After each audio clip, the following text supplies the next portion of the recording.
Bueno, empecemos a analizar. Vamos a empezar primero con la corriente de colector. Si yo aplico 0 amperes en la corriente de base, vamos a ver que en el colector va a haber también 0 amperes, ¿sí? Si yo la corriente de colector, lo voy a poner acá chiquito, es igual a la corriente de base por HF, ¿sí? Esa es una simplificación, digamos, del estudio de transistor, pero podemos aproximarlo. Podemos decir que aproximadamente la corriente de colector es la corriente de base por el HF. Entonces, si yo tengo 0 IB vale 0 y el HV vale 100, 0 por cualquier cosa me va a dar 0, ¿sí? Vamos con la segunda línea. Ahora aplico una corriente en la base de 0,001 amperes, multiplico por 100 y me va a resultar que acá hay 0,1 amperes. Si no, voy a poner las unidades. Ya sabemos que corriente trabajamos en amperes, tensión lo vamos a trabajar en volt y potencia lo vamos a trabajar en watt, ¿sí? Vamos al tercer caso. Aplico 0,005 amperes en la base, multiplico por 100 y me va a resultar que la corriente de colector es 0,5 amperes, ¿sí? Vamos a hacerlo más rapidito. Esto me va a dar 0,8, esto me va a dar 1 amper y esto me debería dar, ahora vamos a ver, después más adelante vamos a estudiar qué pasa si realmente va a circular esa corriente. Esto me debería dar 1,2 amperes, ¿sí? Bueno, veamos qué pasa. Si la corriente de base es 0, la corriente de colector es 0, ¿sí? Si yo aplico ley de Ohm a esta resistencia, la ley de Ohm dice que la tensión, por ejemplo acá en RL, que parece una C pero es una L, la tensión en RL va a ser la corriente que circula por RL, que en este caso es IC, multiplicado por el valor óhmico de RL, ¿sí? Por estos 10 ohm. Corriente de colector vale 0, 0 por 10, la tensión en RL vale 0, ¿sí?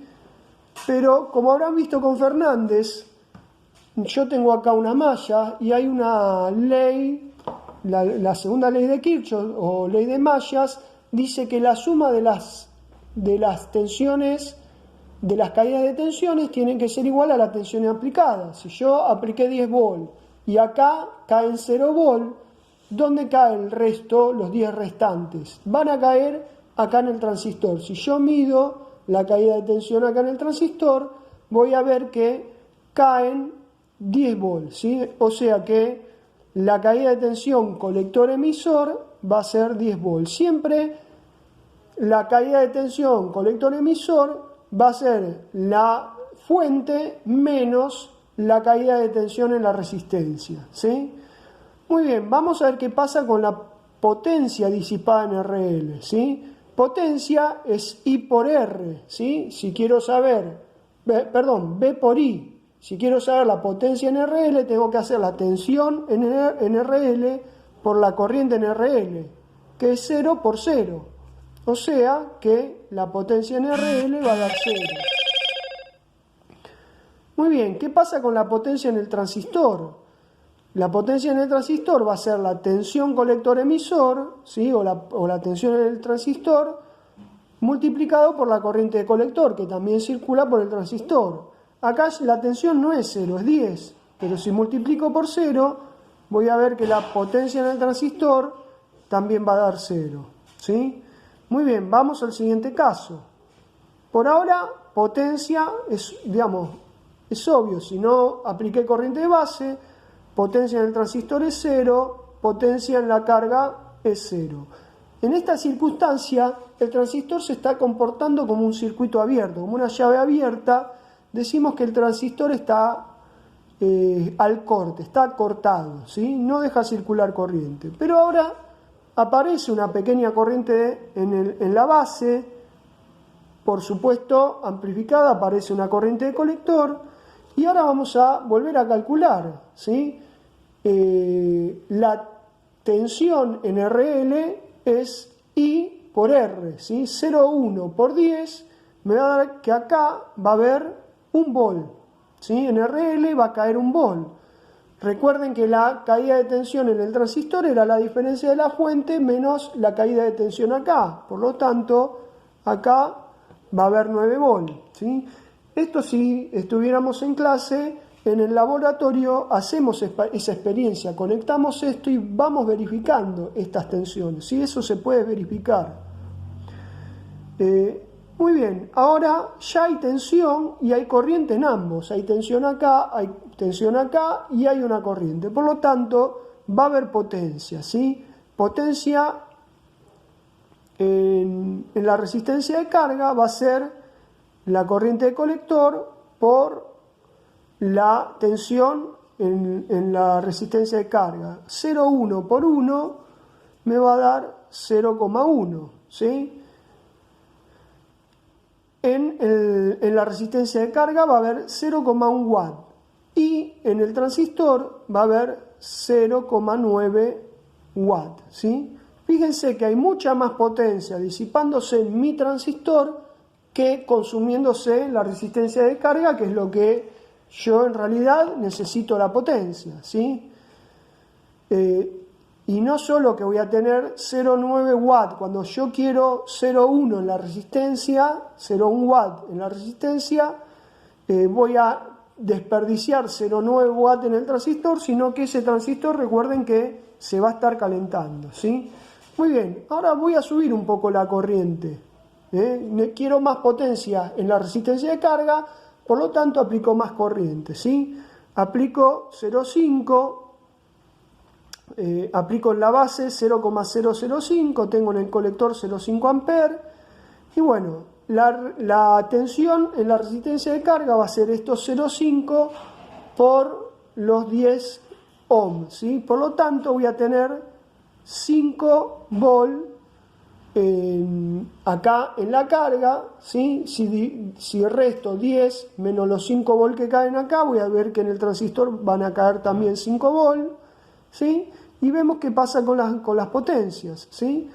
Ahora, 0,5 por 5 voy a tener 2,5 watts en la resistencia de carga. Vemos que aumentó la potencia, ¿sí? A medida que aumenta la corriente, va a aumentar la potencia disipada en la resistencia. Con el transistor, como coinciden los valores, vamos a ver que también la potencia va a ser de 2,5 watts. Aumentó la potencia disipada con el transistor, pero ya ahora no se desperdician más de lo que se aprovecha, sino que se equipararon, ¿sí? Vamos a ver que este punto es el punto, se llama de máxima transferencia de energía, cuando más o menos la caída de tensión en uno y en otro son iguales, ¿sí? ¿Qué va a pasar cuando superemos ese límite? ¿Sí? Fíjense que sigo aumentando la corriente de base, sigue aumentando la corriente de colector. Vamos a ver qué caída de tensión hay, ¿sí? 0,8 por 10 ohm me va a dar que caen 8 volt acá en la carga, ¿sí? 10 menos 8 me da 2 volt en colector emisor, o sea 2 volt en el transistor. Y ahora veamos qué pasa con las potencias, ¿sí? La potencia en la resistencia, la potencia útil que queremos aprovechar, va a ser 8 por 8, 64, 6,4 watts en nuestra resistencia, ¿sí? En el transistor va a ser mis 2 volt por 8, 16, 1,6. Recuerden que hay una coma, se corre un lugar, ¿sí? Entonces, fíjense cómo a partir del punto en que ambas tensiones son iguales, la potencia, si sigo aumentando la corriente, la potencia en la carga aumenta, pero en el transistor ahora empieza a disminuir, ¿sí? Lo que es positivo, pero sigo teniendo potencia en mi transistor, ¿sí? Muy bien, vamos a analizar este punto, ¿sí? Que vamos a ver que es un punto donde voy a tener máxima corriente, ¿sí? Ahora, en el siguiente paso lo vamos a verificar, pero Supongamos que yo aplico en la base 0,01 amper, obtengo 1 amper en el colector. Si yo calculo la tensión en RL, es 1 amper por 10 ohm, me va a dar que hay 10 volt en RL. Si resto 10 menos los 10 volt, voy a tener que la caída de tensión acá es 0, ¿sí? Generalmente no llega a 0, pero se aproxima mucho. Y vamos a ver las potencias. La potencia en la resistencia de carga va a ser de 10 watts, son 10 volt por 1 amper, son 10 watts. Y la potencia en el transistor ahora, fíjense que a plena potencia de la resistencia de carga, la potencia en el transistor, la potencia disipada en el transistor va a ser 0. ¿Por qué? Porque si la tensión colector-emisor es 0, 0 por 1 amper me va a dar 0 watts, ¿sí? Entonces, en ese instante, a partir de que se supera esta corriente de base de 0,01 amper, decimos que el transistor está saturado, ¿sí? Y es, para nuestro caso, vamos a ver que es beneficioso porque la potencia disipada por nuestro transistor va a ser 0, por lo tanto, no va a tender a calentarse, ¿sí? Muy bien, ¿qué pasa si yo sigo aumentando la corriente de base? Aplico en este caso 0,012 amper. Si yo aplico esta fórmula, me daría que la corriente de colector debería ser de 1,2 amper, ¿sí? Lo cual no va a suceder. ¿Por qué? Porque la máxima corriente de colector que va a pasar por este circuito va a estar limitada por la resistencia RL, ¿sí? ¿Qué quiere decir? Por más que este transistor deje pasar toda la corriente que digamos, se comporte como un circuito cerrado, como una llave cerrada, o sea, que deje pasar toda la corriente que quiera, no limite absolutamente nada, si yo divido por ley de Ohm I es B sobre R, ¿sí? 10 sobre 10, lo máximo que me va a dar es que va a circular 1 amper, ¿sí? Supónganse que si yo pretendiera que acá hay 1,2 amper, acá deberían caer 12 volts, ¿sí? Que es mayor a la tensión aplicada, sería imposible, ¿sí? En realidad, cuando yo supero los 0,01 amper, por más que siga subiendo la corriente, acá no van a circular más de 1 amper, ¿sí? Y en ese punto vamos a decir que nuestro transistor se comporta como una llave cerrada, ¿sí? Como no hay ninguna oposición al paso de la corriente, ¿sí? Los valores se van a mantener ahí, ¿sí? O sea, vamos a ver que hay una corriente que a partir de la cual decimos que el transistor esté superado. Por lo más que no aumentamos, no aumenta la corriente, pero sí nos aseguramos que esté en lo que se dice en el punto de saturación, ¿sí? Que es un punto que nos permite que la máxima potencia se aplique a la resistencia de carga, ¿sí? Y que en el transistor no haya pérdida de potencia, ¿sí? Vamos a ver cómo podemos, más adelante vamos a ver cómo podemos lograr una regulación en nuestra potencia solo trabajando acá, en la zona de corte, ¿sí? Y en la zona de saturación, donde mi transistor no tiene pérdida de corriente y no se calienta, ¿sí? Esto es un método, se usa, ¿sí? Pero no se usa en grandes potencias. Supónganse que si yo quisiera si yo quisiera tener una lámpara, que no estamos hablando de grandes potencias, supónganse una lámpara de 100 watts, hay transistores especiales que se usan en el control de motores, por ejemplo, de una locomotora, que estamos hablando de miles de watts o cientos de miles, ¿sí? Estamos hablando del orden de los kilowatts.